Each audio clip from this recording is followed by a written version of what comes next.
I think, well, you can cluster maybe the Deep Purple history in three periods.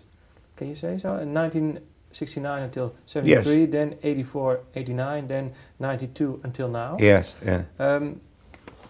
I like to look back. What do you think then, if you have to give a phrase or give your thoughts about each period? What are your thoughts on each Well, period? obviously, if you ask me, I'm looking at things from inside the band. That's good. If you look at things from other people, they will, depending upon where they're standing, they will either look at the eclectic version of Deep Purple or the commercial version of Deep Purple, whatever.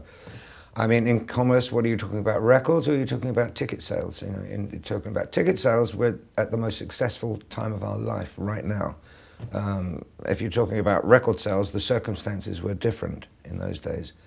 For me, the most exciting time was actually joining Deep Purple at the very beginning, because we'd paid our dues, Roger Glover and myself. We'd joined Purple not just as a singer and a bass player, but as a songwriting team. And so we went, but even so, I remember Roger saying at the first rehearsal, and the music kicked off, and Roger's going, he said afterwards, he said, I didn't know this song. I didn't know which song they were playing.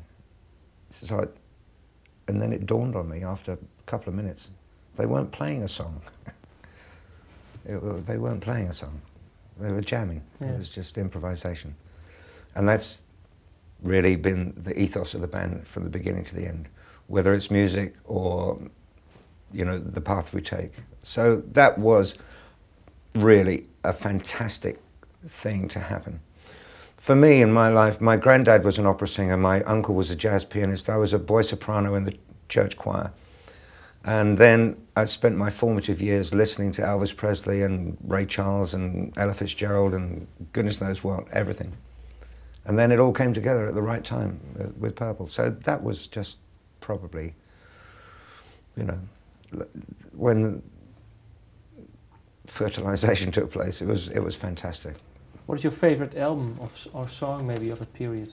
Say, well, that was... Of which period? The first period, when you were saying when you joined, was it the first album? Fireball. Can you explain why? How come for you? Well, because for the same reason, because that's when I felt the fulfillment of the band had been reached.